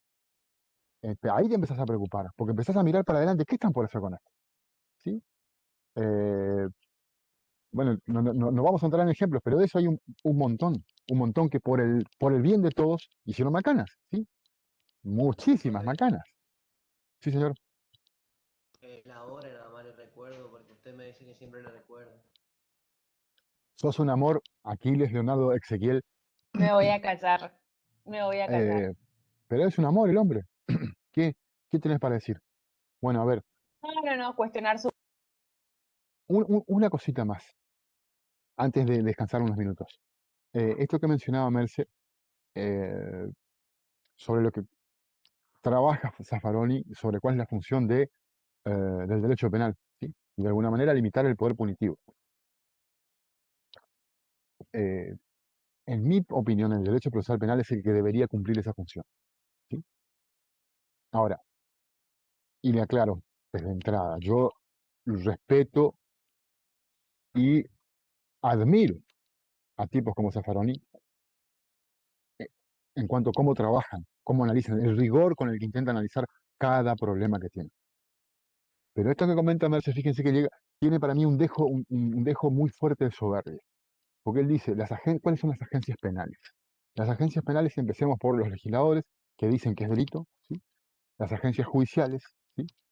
Eh, que, que definen a quién perseguir junto con las agencias policiales, y básicamente todos ellos son la pulsión penal. Estoy usando un poco mis propias palabras, ¿no? ¿Sí? Pero digamos que todos ellos van detrás de meter preso a todo el mundo, ¿sí? Hay que limitarlos. ¿Y quién los limita a ellos? Y dice él, con otras palabras, pues nosotros, el derecho penal. Y si te sacaste a los legisladores, sacaste a la policía, sacaste al Poder Judicial, ¿quién queda dentro de lo penal? ¿Sí? La academia, los académicos, la doctrina, como solemos decir muy mal, solemos decir al estudiar abogacía. Entonces, él considera que digamos, la doctrina o la academia es la única racional en todo el ámbito penal. Eso es demasiado soberbio, demasiado soberbio. Y por otra parte, yo no creo que la academia eh, sea tan desapasionada como por ahí él puede sugerir. Al contrario, creo que podemos encontrar gente muy, muy, muy, muy virulenta, ¿sí? Con razonamientos muy virulentos, eh, muy bien esgrimidos en los libros que ustedes leen. O sea, la academia no es el derecho limitador de la pulsión penal, ¿sí? Eh, si quieren verlo de esta manera, yo soy académico porque doy clases, ¿sí? E investigo fenómenos jurídicos después de la una, porque de 7 a 1 soy un ser irracional que trabaja con la pulsión penal porque trabajo en el Poder Judicial. Y después soy un ser racional porque analizo académicamente los fenómenos. Tengan en cuenta, tengan cuidado, mejor dicho, con este tipo de propuestas, digamos, ¿sí? De pensar que podemos englobar grupos eh, tan fácilmente, porque no funciona así. Ojalá sea tan simple. Ojalá sea tan simple como que todos los jueces son corruptos y por eso hacen lo que hacen. No, ojalá fuese tan fácil. ¿Sí? Eh, cortamos acá. Yo tengo 14:56, ¿sí? Sería 15:06. Nos volvemos a encontrar acá, ¿les parece? ¿Sí? Traigan algo para Profe, comer. Sí, señor. disculpe, eh, por las dudas, nomás la asistencia todavía Ah, no está validada. a ver, pará. Maestro. Porque esas cosas. Espera, antes de ir al recreo, ya miramos eso.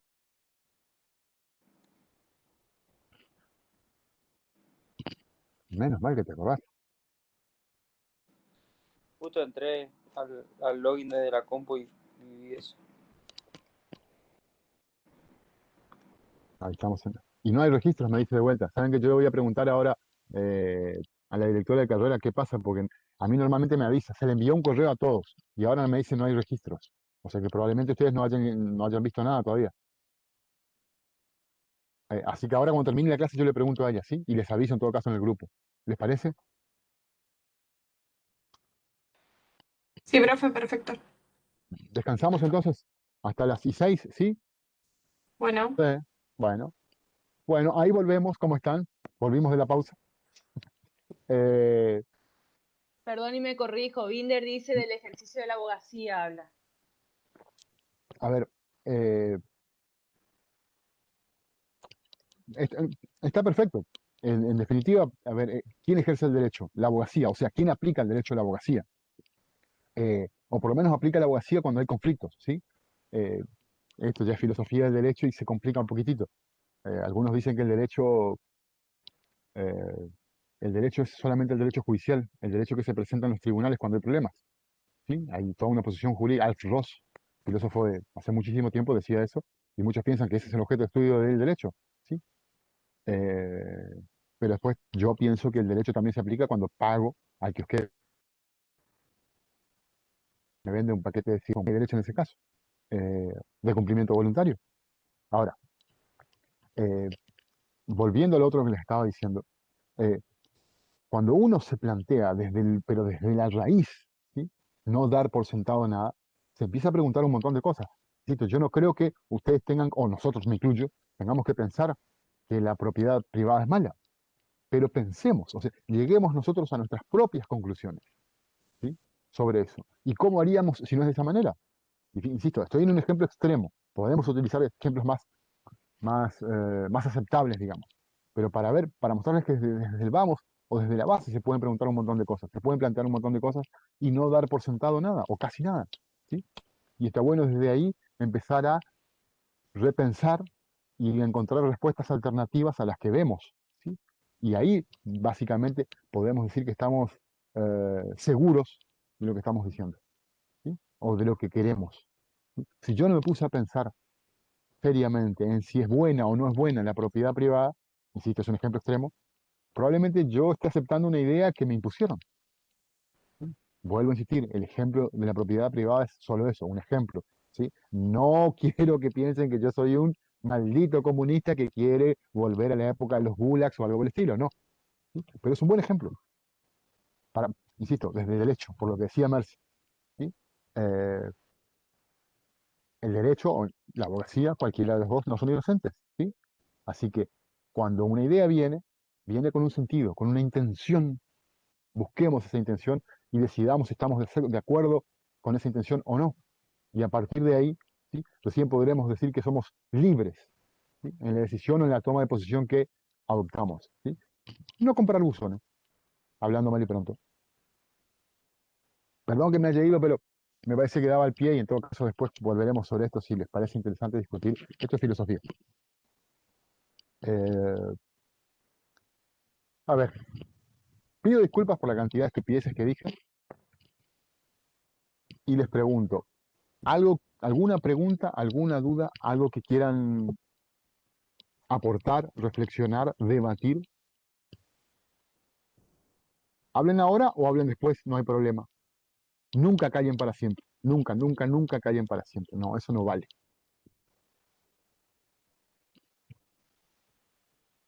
Bueno, mientras ustedes podemos volver para atrás, yo avanzo, pero podemos volver para atrás si se les viene a la mente algo, ¿sí? Hasta tanto eso ocurra, avanzamos un poquito. Y avanzamos con empezar a preguntarnos qué es esto del proceso penal. Y yo les había dicho cuando empezamos la clase que cuando estudiamos o cuando hablamos de estudiar derecho procesal penal, tarde o temprano vamos a hablar de que el objeto de estudio del derecho procesal penal es el proceso penal, ¿sí? Entonces, las definiciones de derecho procesal penal, en mi opinión, no son relevantes, ¿sí? Cualquier definición que diga que el derecho procesal penal estudia el proceso penal es una buena definición, ¿sí? Listo. Ahora, cómo lo haga, qué elementos incluya, qué elementos no incluya, depende de lo que se considere proceso penal. Entonces, me parece que, más allá de cómo se plantee cada uno de los autores, el problema está ahí. ¿Qué es el proceso penal? ¿Sí? Y fundamentalmente, a partir de esa respuesta, ¿para qué está el proceso penal? ¿Cuál es la función eh, o la finalidad? Yo les dije que para nosotros no va a haber diferencia entre una expresión y otra. ¿Cuál es la función o la finalidad que cumple el proceso penal? Y ahí entramos a trabajar con lo que le habíamos pedido, que revisen un poco, que lean un poco, que son un montón de autores. Yo les dije, somos recontra conscientes de que son muchos y en algunos casos bastante largos, en otros no tanto, y en algunos son largos y densos, ¿sí? Y lo que vamos a intentar en lo que queda de esta clase y la siguiente es intentar develar qué piensa cada uno de esos autores sobre la pregunta que nos estamos haciendo. Aquí porque sin batería, esperen que conecto.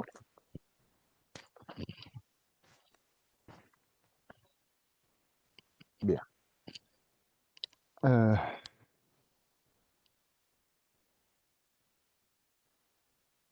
yo, yo creo que es bueno empezar por el señor Klaus Roxin, ¿sí? La idea de trabajar con este y los demás autores es básicamente responder a esta pregunta y en este ejercicio ver cómo los autores o qué dice cada autor al respecto y a partir de ahí, o intentando buscar respuestas a esta pregunta, hacer un ejercicio de mínimo de análisis del discurso. Intentar mostrarles que muchas veces leemos apresuradamente y damos por supuesto cosas que deberíamos detenernos a pensar, ¿sí? Por esto de que el derecho no es inocente y si los abogados no son inocentes al ejercer el derecho o aplicar el derecho, tampoco es la doctrina, tampoco es la literatura jurídica, tampoco son los expertos en derecho inocentes cuando dicen algunas cosas y dejan de lado otras. Básicamente esa es la idea, ¿sí? de explorar las respuestas a esta pregunta. Eh, no sé si alguien lo leyó al amigo Klaus. El amigo Klaus, por ahí ustedes lo habrán visto en Penal 1 porque en realidad él es profesor o experto en problemas de la parte general del derecho penal, ¿sí? No sé, tal vez en algún momento se aburrió de eso y se puso a trabajar el derecho procesal penal. Y yo creo que lo hizo muy bien. Y sacó un libro muy lindo, muy agradable, muy bonito, de linda tapa, pero que también dice cosas muy interesantes. Eh, y yo empiezo, y no sé quién leyó, si alguien leyó Klaus, espero que sí, porque esa era la idea. Vamos, vamos aportando cosas, ¿sí? O me ayudan a repasar un poco lo que dice él, porque seguro que yo me olvido, de algo importante. Eh, Esta es la parte donde espero que esto no se vuelva un monólogo, ¿sí? Klaus el amigo Klaus nos dice que el proceso penal tiene varias funciones, creo que la palabra que utiliza él son las tareas del proceso penal. Eh, y a mí me, me llamó la atención cuando lo leía, eh, esto de que él empieza diciendo, corríjanme donde me equivoco, eh, que el proceso penal aparece a partir del monopolio de la fuerza del Estado, el monopolio de la fuerza o de la coerción por parte del Estado. A partir de ese monopolio, dice él, aparece con cierta, y esta es la parte que siempre me llamó la atención, con cierta espontaneidad e inevitabilidad las funciones o las tareas del proceso penal.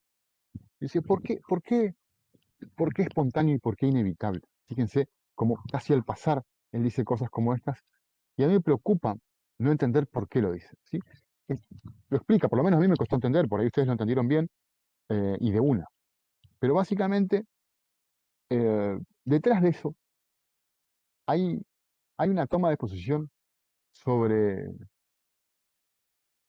sobre la función del proceso, sobre el proceso, la concepción, ¿sí? Del rol del proceso penal dentro del Estado democrático, lo que se refiere a esos. Y yo creo que nos dice mucho más eh, sobre cómo ve él esto de cuáles son las tareas del proceso penal. Y en este punto él habla de cosas parecidas a las que habla Mayer, para quien leyó Mayer. Eh, en algún momento, ya lo vamos a ver la semana que viene si podemos, en algún momento, dice él, desaparece la venganza privada. ¿Sí? Esto, digamos, todos los libros que tocan el tema lo tocan desde la mitología, si se quiere. En algún momento hubo venganza privada y en un momento desapareció. No sabemos exactamente cuándo. ¿Sí? Por lo menos cuando nos introducen en esto, no nos cuentan esa historia y por ahí está bien que no lo hagan. Pero básicamente en algún momento, cuando a mí me hacían algo, ¿sí? Que considerábamos grave, lo que hoy llamamos un delito, yo reaccionaba directamente contra la persona que me lo hizo. ¿Sí? Y dice él, eso se prohibió en algún momento. Se prohibió, en realidad él habla del medioevo, ¿sí? Se prohibieron las venganzas privadas y los duelos. Eh, y aparece ahí la idea de monopolio. ¿Por qué? Porque estas reacciones, ¿sí? Ante el delito eran eh, evidentemente irracionales, eran desproporcionadas o eran inhumanas. Usemos expresiones contemporáneas, digamos. Entonces, claro, yo prohíbo. Pongamos un ejemplo. Yo le acuso de vuelta a Aquiles, lo veo a Aquiles en la ventanita al lado de la mía, por eso lo menciono. Eh, eh, Aquiles me robó. En realidad, los delitos contra la propiedad no eran los más importantes en esa época, pero pongamos ese ejemplo. Me robó. Y bueno, vamos al duelo, ¿sí? Porque él niega que me haya robado. Entonces vamos al duelo con espadas en esa época y yo le gano. Yo le gano el combate. ¿Qué significa que le gané el combate? Que yo tenía razón. Básicamente esa es la idea que él nos está sugiriendo, ¿sí? Entonces, ¿se probaba o no se probaba que Aquiles fue? No, no se probaba. Se probaba que yo tenía la razón porque gané el pleito y el pleito era un combate, ¿sí? Por supuesto que nos dice todo esto, pero es básicamente la idea de lo que nos está queriendo sugerir. Eso no era muy racional que digamos. Entonces, eh, la violencia de ese tipo de procedimientos llevó a que el Estado decida monopolizar la fuerza penal. ¿Sí? Ahora, yo prohíbo, dice Roxin, yo prohíbo, como Estado, prohíbo que la gente se ande eh, batiendo a duelo permanentemente. Nace, dice él, como contrapartida a mi deber de aplicar justicia. Claro, la sociedad me va a decir, bueno, Macanudo, yo ahora ya no puedo ir contra el criminal, pero algo tenemos que hacer, alguien tiene que ir contra el criminal. Así que ahí nace, dice él, espontánea, inevitablemente, el deber del Estado de monopolizar el poder punitivo y empieza a aplicarlo. ¿Sí? Entonces, a mi Estado, ¿sí? Yo Estado, no me quedó otra que investigar y que perseguir y que aplicar penas. ¿Por qué? Porque yo le prohibí a la gente que lo haga por mano propia. ¿Sí? Y eso es una forma de ver la, digamos por ahora, evolución, ¿sí? de la función del proceso penal. Del otro lado, una visión que no es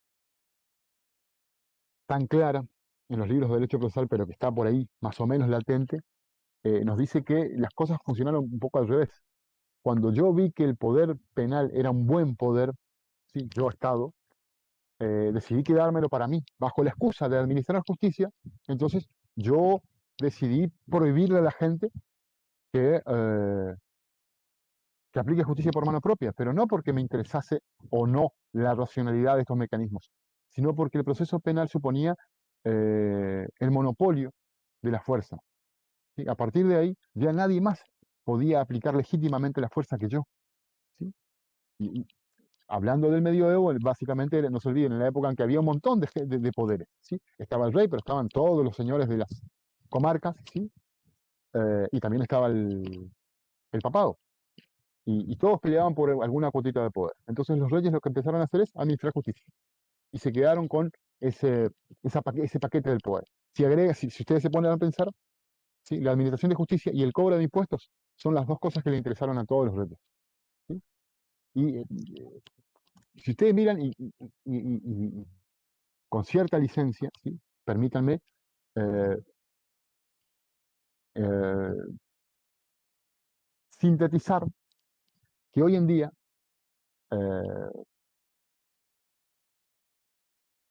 la Corte Suprema de Justicia de la Nación, uno mira la jurisprudencia de la Corte Suprema de Justicia de la Nación, y la inmensa mayoría de los fallos son de cuestión impositiva o procesal penal. O sea, son dos cosas que nos siguen preocupando a todos. ¿Sí? A ver, con cierta licencia, porque por ahí un experto en derecho constitucional me va a decir, no, pará, vos no estás viendo esto. ¿Cierto? Pero el conflicto de base, los problemas, ¿sí? Siguen siendo la municipalidad de Calamuchita, ¿sí? Que le quiere meter un impuesto a Entel, a Telecom, Entel, miren lo viejo que soy, por Dios, a Telecom o a quien sea. ¿Sí? Y después tenemos el imputado de allá de Oberá Misiones, ¿sí? Que está molesto porque no le dejaron proponer un abogado defensor que él pedía. ¿Sí? La mayoría de los problemas, cuando uno ve la jurisprudencia día a día en la Corte, va por esos dos lados. O sea que siguen siendo problemas que nos interesan mucho y que no terminamos de resolver. Sea como sea, ahí tenemos dos visiones. Y nos dice Roxy, bueno, a partir de ahí, ¿sí? Y esto tiene que ver, ¿por qué me quedé ahí un ratito? ¿Por qué? Porque, por esto que decía, no pensaba contar esto, pero por esto que decía Merce, el derecho o la abogacía no son inocentes. ¿Sí? Y él decide tomar una posición, digamos, ¿sí? Que podemos compartir o no, yo en gran medida comparto, la idea de que fue inevitable para el Estado administrar justicia al prohibir las venganzas privadas por irracionales. Podríamos decir que es bastante cierto, pero también podríamos decir que es bastante cierto lo otro, que quisieron quedarse los reyes con mucho poder. O sea que por ahí las dos posiciones tienen razón, pero esto tiene consecuencias. Sigo con Roxy. Él dice, junto a esto, entonces, claro, se monopoliza el uso de la fuerza. Y como dijimos hoy más temprano, y ahora lo digo de otra manera, el que tiene poder, ¿sí? Esto lo diría un antropólogo, el que tiene poder va a tener una tendencia a abusar del poder. Eso parece que es natural al ser humano. ¿Sí? Siempre se vio que aquel que iba ampliando el poder iba intentando abusar de ese poder. Entonces yo ahora tengo poder para perseguir a todos los ciudadanos, ¿sí?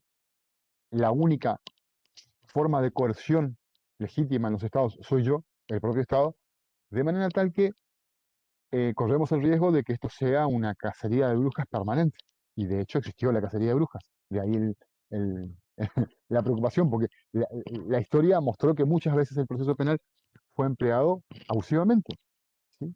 Y de hecho hoy en día eso sigue ocurriendo. ¿Sí? Porque vamos por determinado tipo de personas, por determinados grupos sociales, etcétera. Pero todos quieren tener al juez como amigo. Todos quieren tener al juez como amigo. ¿Sí? Yo Entonces, creo que Perdón, pero lo cito Sí, Merce. a mi amigo Zaffaroni. Lau. Cuando él menciona que la función del derecho penal justamente es contener o reprimir al poder punitivo del Estado, se refiere más que nada a esa situación, que a veces el poder punitivo cuando está legitimado es extremadamente agresivo y más se presta a situaciones de arbitrariedad. Y en el proceso penal eso se ve muy claramente, ¿sí? Muy claramente. Eso vamos a intentar mostrarlo a lo largo del curso, ¿sí? Y probablemente ustedes conozcan alguna anécdota o lo puedan ver cuando ejerzan. Ojalá lo vean pronto para que vean que no es tan obvio como que, bueno, el que cometió un delito tiene que ir preso. Si ojalá fuese tan simple.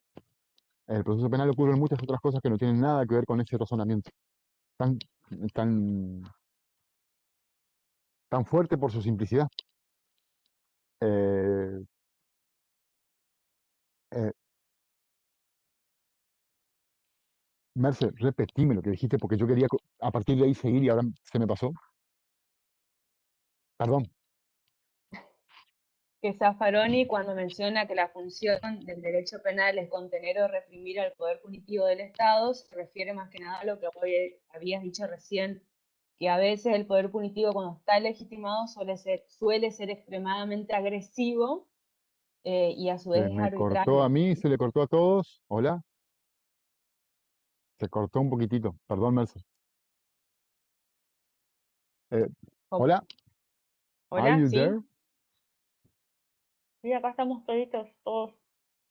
Sí, a mí se me corta un poquitito por ahí. Eh, como ya les dije, nano cabrón, por ahí levanta temperatura cuando ocurren estas cosas. Tranqui, tranqui.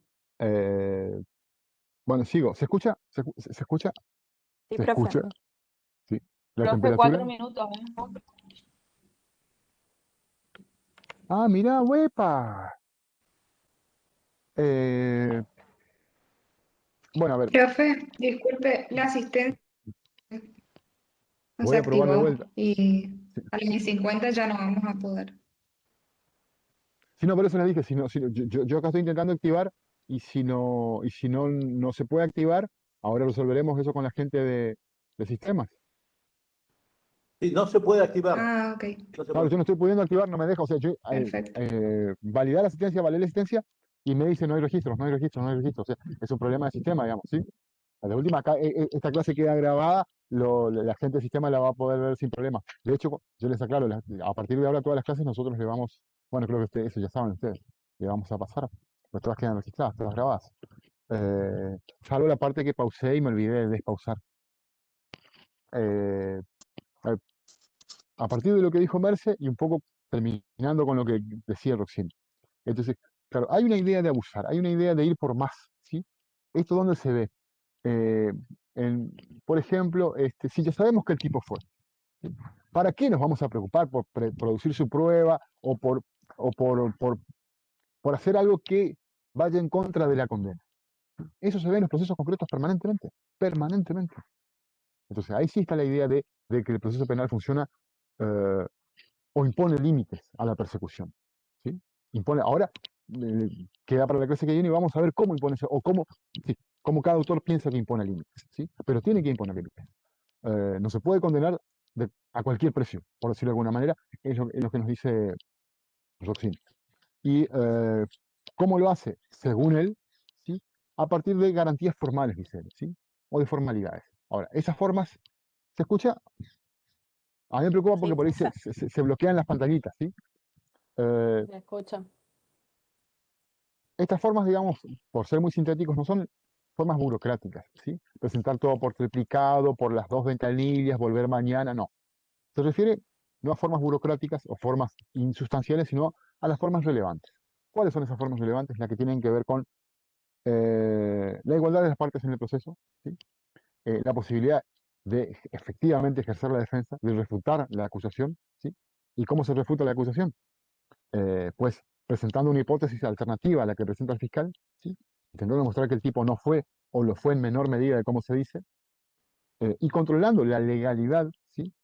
Y la suficiencia de la prueba del acusador, es decir, que la prueba que se presente sea válida y que sea suficiente para demostrar que el tipo fue. A eso se refiere él con garantías formales. Eso es básicamente lo que nosotros en Argentina conocemos como el derecho de defensa en juicio. ¿sí? Que incluye muchas cosas. Y de eso les puedo asegurar que todo el curso vamos a ver permanentemente. A partir de ahí él llega a la conclusión, digamos, de que las funciones del proceso penal son tres, dice él, ¿sí?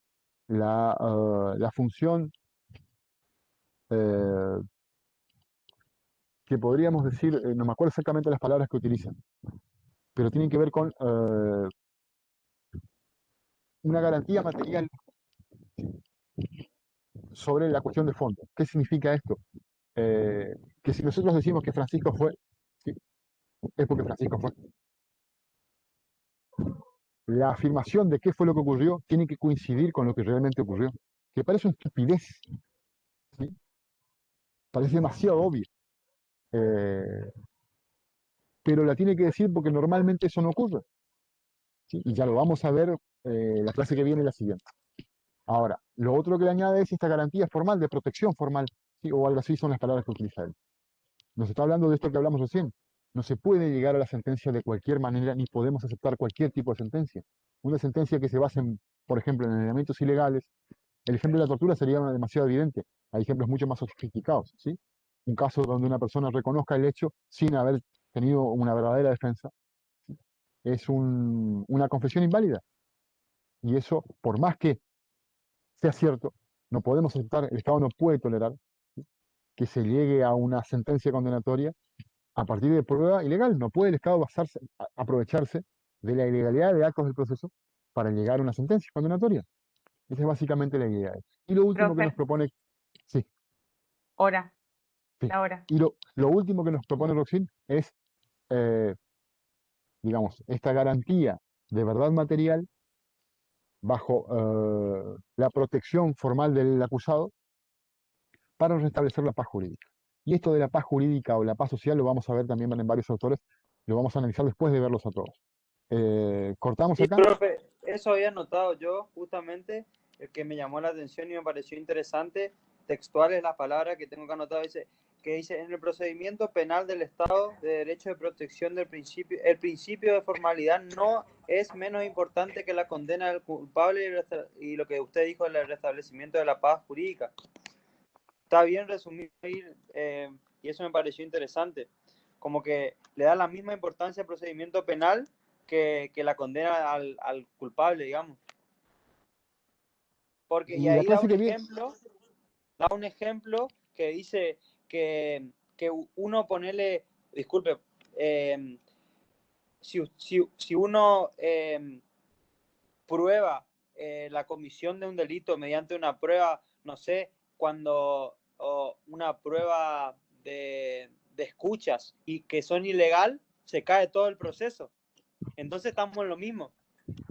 eso, háganme acordar, la clase que viene a empezar con la idea de justicia procesal, que es un concepto de filosofía del derecho, pero que para mí aplica para lo que nos dice Roxin, ¿sí? Por ahí, por algunos ejemplos que vamos a empezar trabajando para, o sea, vamos a retomar un poquito Roxin, ¿sí? Y vamos a hablar después del resto, ¿sí? Eso, la clase que viene, que es el viernes, ¿está? ¿Les parece? Listo, doctor. Sí, doctor. Cortamos acá por sus horas y Gracias, porque nosotros gracias. también Sí. tenemos clase de vuelta, así que Hasta la próxima nos vemos clase. el viernes, ¿sí? Chao, Adiós, profe. adiós. Hasta luego, gracias. Ah, una cosita para quien no se desconectó, háganme acordar ahora de preguntar en sistemas el tema de la asistencia, ¿sí? Pues nosotros seguimos en clase, ¿está? Háganme acordar después de las 6, Ahora porfa. te escribo. ¿Está? Listo. Listo. Adiós, adiós. Chao, chao.